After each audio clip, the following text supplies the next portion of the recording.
Welcome back to the channel, everybody.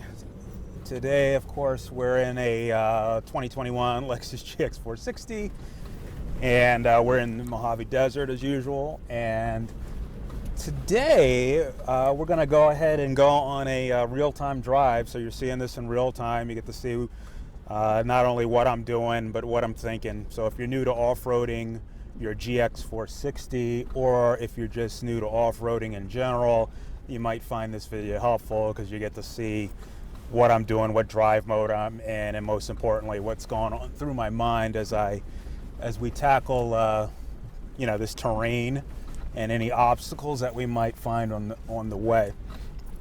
In addition, in this video, we're gonna go over something I want to talk about, the GX460, pertaining to the stock shock absorbers versus the other choices out there for aftermarket shock absorbers. So in other words, we're going to talk about what this Lexus GX460 comes with as far as shock absorbers are concerned from the factory.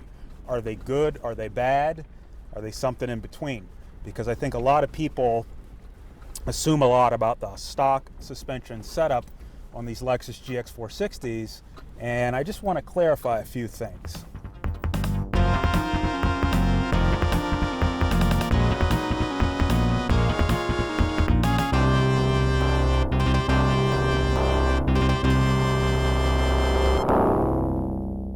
All right, let's jump right into it. I want to talk about the stock shocks on the GX460. There's some notions out there that the GX460 somehow has, insufficient stock suspension, and something like a TRD Pro 4Runner with its Fox shocks are somehow vastly superior. And I just wanted to clarify a few things about that notion. First and foremost, I don't want to say anything negative about the Fox suspension that comes on the 4Runner TRD Pro. Fox shocks are great shocks, and I'm not taking anything at all away from Fox or Fox shocks. However, I don't want to take anything away from the amazing stock shocks on these Lexus GX460s. And when I say amazing stock shocks, what this car comes with is Tokiko shocks. Now, some people call it Tokiko. I think Americans call it Tokiko, so that's what I'm going to call it. But your GX460 comes with stock Tokiko shocks. Now, many Americans may or may not know what the heck Tokiko means, but it's no Mickey Mouse company. They're essentially the Rolls-Royce of shock absorbers in Japan. So it's not some random one-off shock company, nor is it a shock company that's not reputable. In fact, the Tokiko shock company is so well revered in Japan that Tokiko makes the shocks for the bullet train. You know that train in Japan that goes 200 miles an hour? Something crazy. Well, in order to keep it steady, Tokiko is the actual shock supplier on that bullet train. So they're not a Mickey Mouse company, and they're not some sort of new kid on the block. So the reason why Lexus decided to go with Tokiko shocks, it's Friday, so we might see a few people here. Here comes a motorcyclist. So the reason why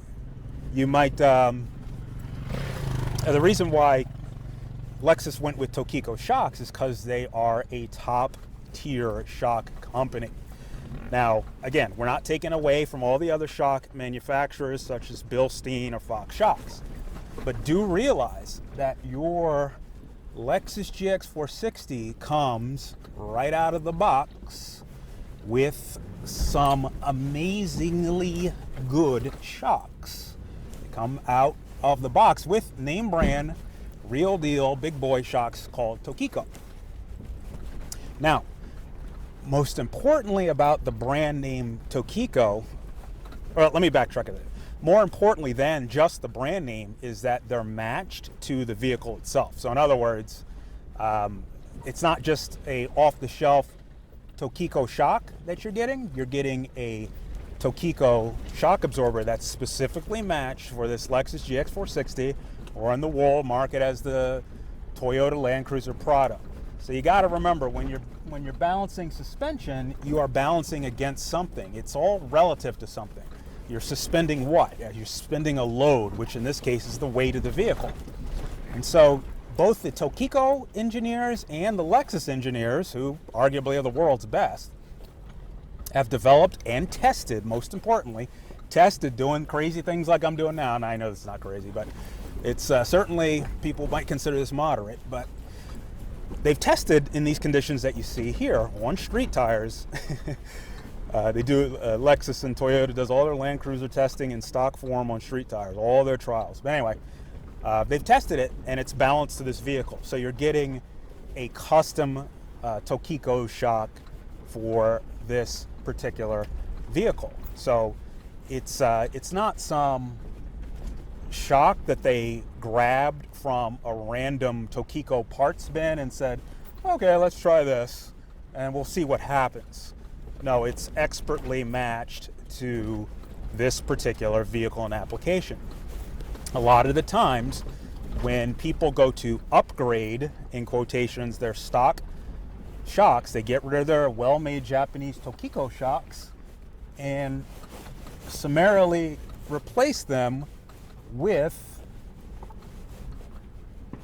oh, they are shooting over there. I don't think they posed to be shooting over there. Where's their backdrop? Because that's exactly the hill I wanted to go up, and I don't feel like getting shot today. So hopefully they're not shooting this away. But anyway, pardon the rifle fire if you hear it in the background. But anyway, I think I want to go up this hill here. I'm trying to see where these guys have their backdrop, because kind of looks like where I'm headed.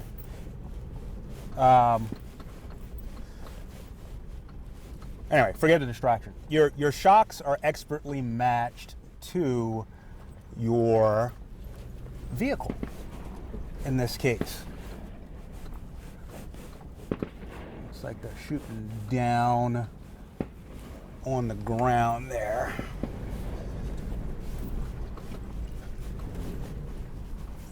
It's the weekend, so you know.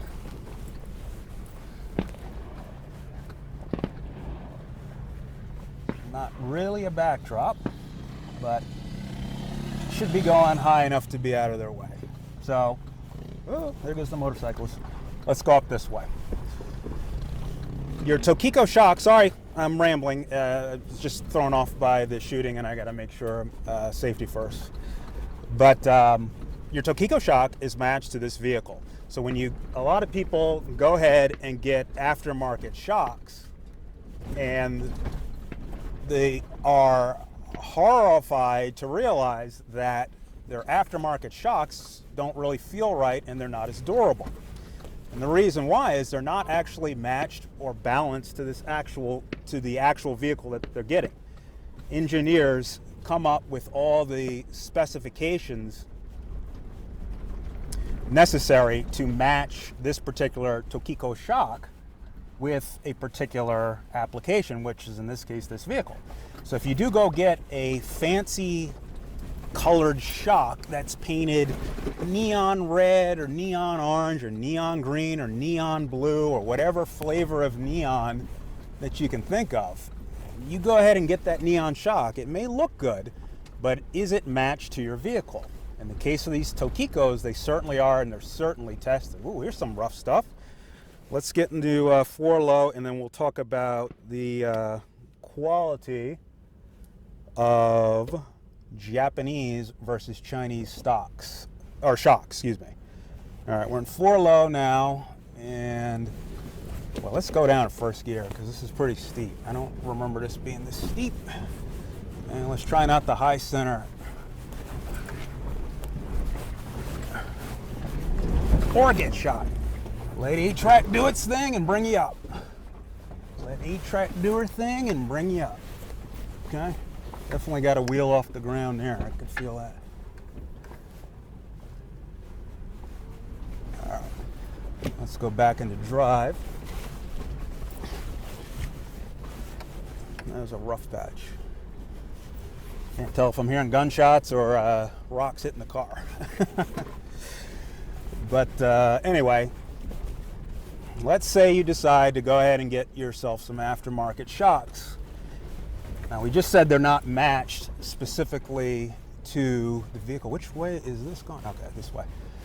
Let's go back down to first so we can go nice and slow. There's the issue of where the shock is made when you go with aftermarket shocks. And in the case of most aftermarket shocks, no matter what color they are, what color of fancy neon, they are going to be made in China. These Tokiko shocks, on the other hand, are made in a highly disciplined Japanese shop or manufacturing location. Yeah, factory. So your Japanese Tokikos that you have on your car that I'm driving up these crazy rocks now, they are going to be made in Japan to high quality standards. Is your Chinese shock going to be up to these same exact standards? And generally speaking, I think most people can agree that the answer is a resounding no. No, it's not. Your Chinese shock is going to be made up to Chinese standards. A Japanese Tokiko is going to be made up to Japanese Tokiko standards. And Tokiko's been around since before World War II, I believe 1938. So that's a long time to be in business. Think about that. Now, let's go over the psychological factor of aftermarket shocks. When you see those aftermarket shocks, they're painted a fancy color. These Tokikos don't have any fancy color on them. They're painted black. The springs are black, the shock body's black. Looks pretty boring. Do not, under any circumstances, let that fool you. Okay? The color, the outside color of the shock has nothing to do, there's some loose stuff, isn't it? The outside color of the shock has nothing to do with its build quality. In fact, that's a psychological thing in order to make you think that you're getting something quote unquote upgraded versus your boring stock shock that is painted some boring color of black. Now I can't see here, so I'm gonna hop out for a second. Oh, now I can see. Thought I couldn't see over this. Okay, so don't let the psychology fool you. A lot of times people will see the TRD Pro 4Runner, which again is great. I'm not knocking the Fox shocks, but they'll see the red springs and the whatever it's silver shock body and go, wow, they've painted the springs red. This is amazing.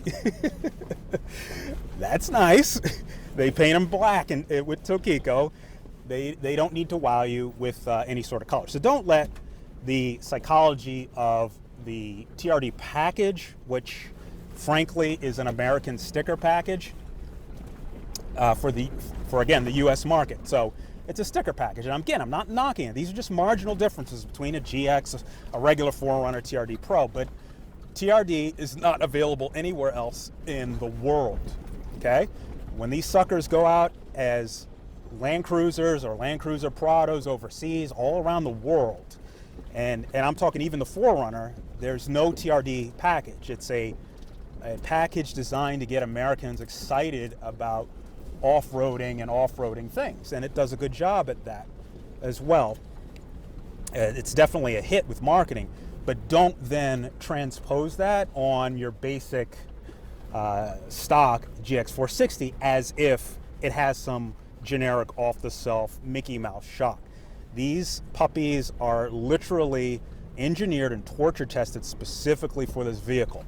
Now, if I could wave a magic wand and be a Lexus Toyota marketer, I'd paint them neon purple, with with translucent effects in them to show to the Americans that they're heavy duty durable shocks. And that's kind of something that I want to touch on right now as we are continuing on this pretty rough trail. I want to talk about how durable these are, because we actually live off-road on washboard roads. So we don't just off-road this thing, we live off-road. Anytime we got to get in or out, off-road we go. The roads are horrible. So this GX460 has lived its whole life off-road. And it's also been on a washboard road, and just, it's lived a rough life is what I'm trying to babble out here. And the shocks have simply held up. So they're durable. And when I say durable, I mean tough. These are not weak shocks. These Tokikos are not some, I know I keep repeating it, but they're not some, it's just a stock shock, as if it's, something they found in a Cracker Jack box. These are tough shocks, very tough.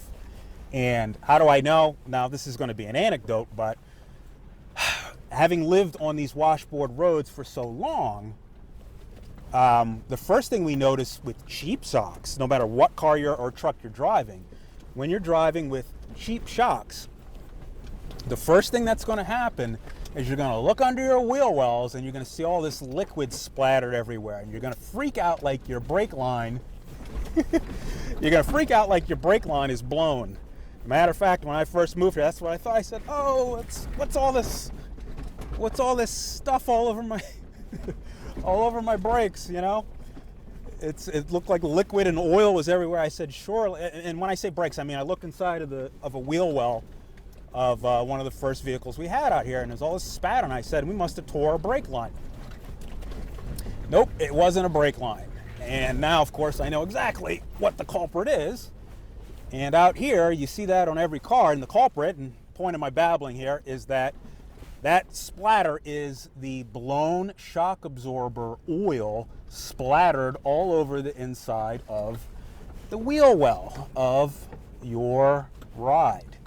And so that was definitely, well, maybe it wasn't. I was trying not to kiss the sidewall there. But anyway, we definitely experienced that with cheap shocks on multiple vehicles, having lived out here, that you'll look in the wheel well and the seals will be blown, the shock seals will be blown, and you're just going to see splatter everywhere. Let's see, I can't really see over here, so can't tell which way I'm going here. Okay, which way should we go? I guess it looks like a trail down here, and there's the dry lake over there. That pretty dry lake, and look at that view. Snow in the mountains, clouds, pretty dry lake, gunfire in the background, peace and solitude, beautiful sunshine. It's 61 degrees. I do have to remember they're shooting over there. Anyway, this shock splatter that we would see on the inside of the wheel well would happen really, really relatively quick. So it just happened over and over, no matter what vehicle we have. And again, getting back to my point, when it comes to these Tokiko shocks, we've had this, we got 18,000 miles on this car right now, and we have bashed this thing in these shocks off-road doing the stupidest things. Okay? And again, remember, it lives off-road, so we bash it off-road and we live on washboard roads. So it's a lot of abuse, and there's no leaks. That's my point. Okay, I finally got to it. There's 0 leaks on these shocks. I'm in first gear 4 low, if anybody wants to know. Just taking my time and letting the engine brake. But there's been no leaks in these Tokiko. Oh, that was something. All right, let's not high center here. I'm keeping my wheels in the high stuff. A downhill high center is a very real threat.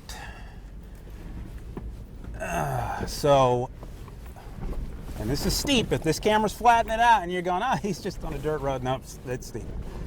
I'm in 4 low first gear so I don't fly away. And you can see this is crunchy, gnarly stuff. There's the shooters over there. And that red truck. This is some good crunchy stuff. Yeah, let's send it. Woo-hoo. All right, look at this, look at this. Look at those Tokikos go. Boom, bam, boom. You don't have Mickey Mouse shocks on your stock Lexus GX460. I can assure you, in my experience out here, you would see all sorts of... Making sure they're not shooting my way. Anyway, you see all sorts of... Let's Let's go. Which way should we go? Forget which. I think this way, man. Let's try this way. Got another person standing over there. I hope he's not shooting. He's got a bright orange shirt on. Maybe he hiked up there. Ooh, let's see. I'm not seeing too many tracks up here. But you've got a tough shock. You don't have anything at all that would be considered weak. Let me see where I'm going, because I can't tell.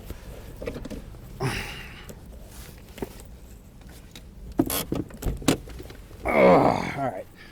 But you got a tough shock. If I come out here and look under all this, you've got no leaks. Everything's bone dry under these wheel wells. Ooh, this is pretty steep. I think it'll get me where I'm going. Let's try it. All right, I'm gonna do it. Why not, right? If I high center, well, I guess I high center. So the proof is in, I think, obviously I wish there was a way we could measure this scientifically. Oop, parking brake. I wish there was a way we could scientifically measure. Ooh, it's a big drop. Let's go down to first gear. I'm in first gear. It's a big hill. I think it'll get us where we need to go. That's definitely a high center rock there. I'm gonna avoid that one. The proof is in the anecdotes, in my opinion. Woohoo! The proof is in the anecdotes, which is what you're seeing. If we can't objectively measure this, I can't take, a Tokiko shock, unfortunately, and measure it. I don't have any equipment. I guess someone could theoretically do it. But if we don't have that, we have to use anecdotes and say, hey, you out there, you the viewers out there on YouTube, decide what the heck I'm doing here and how many miles I've been doing it, and is the shock still performing?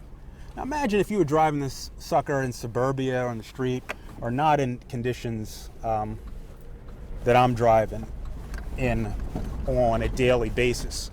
This shock would last you a very, very, very, very, very, very long time. Okay. So you decide. All right, I feel like I'm in the middle of a shooting range here, so I'm trying to get on the other side. We're on Friday, and yeah, it is Friday. Oh, here we go. It's Friday here, so we get a lot of tourists, shall we say?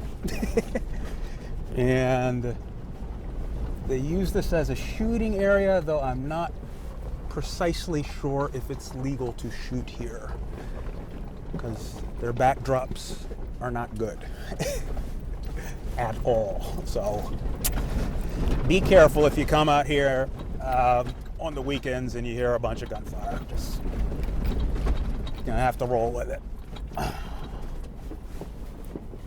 The city folk will be, and there's another gun. Jeez. I gotta get out of here. These people do not have proper backdrops. You get city folk, and I'm not making fun of city folk, I'm one myself. But you get city folk out here that unfortunately don't respect the concept of, well, first, are you supposed to shoot here?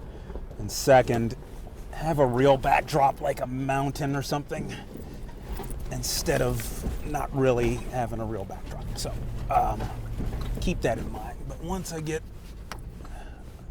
out here, should be out of the way. But their backdrops are terrible. I'm gonna go down this way. All right, so here, dirt bike, gunfire. Oh, this is exciting today. Pow, pow. Should be out of range mostly, right? All right, so what you're seeing here is what we've done since we got the car. And when I say what we're seeing here, I mean we've thrashed this thing. We've thrashed these stock shocks pretty good. So at 18,000 miles, I would honestly quadruple it. So let's just round this mileage up to what, 20K? call it 20,000 miles. Let's try this way. This will take us to the lake. Let's try, let's call it 20,000 miles, right? So let's times that by 4. And that will be the true mileage as far as what the shocks have gotten for abuse. Now, I still got the center diff locked, but I'm going to come down 4 high. And I don't really need the center diff locked anymore because it's pretty flat from here on out until we get to the lake. Oop, center diff's doing its thing where it doesn't want to. Oop. Well, it was a clunk. Sometimes it does that. Toyota perfection right there. Anyway. The true, let's say adjusted for reality, the mileage on these shocks would be closer to about 80,000 miles. Legit. You know, I'm being totally fair. At 80,000 miles with the where we live, how we live, and the roads we take it on, it's very, very, very accurate to say that these shocks probably have about 80,000 miles on them, even though they only got 18,000 miles. We put them through abuse. You get what I'm saying? I won't ramble on and on about it, but do know that the moral of this story is just don't think that Lexus fell asleep when they designed the shocks. In the world market, that is where the majority of this vehicle is sold. And remember, TRD Pro 4Runners are not sold in the world market. Okay, they're just sold for the US market. Okay, the rest of the world gets the GX, the full-size Land Cruiser, the Land Cruiser Prado, and any other iteration, but they don't get Fox shocks or anything like that. What they get is what you see me driving on. So this is Toyota's flagship Tokiko shock that is perfectly balanced for this vehicle under the conditions that most people will drive it on. And yes, they consider this an off-road vehicle. So it is tuned and torture tested on and off-road to that to those specifications. So here we are at the beautiful dry lake. Absolutely beautiful. Love it. And that's it. If you found this video helpful or interesting or you learned anything, please consider hitting the like button, the subscribe button, and just have yourself a wonderful day, and we'll see you next time. It's a beautiful day today.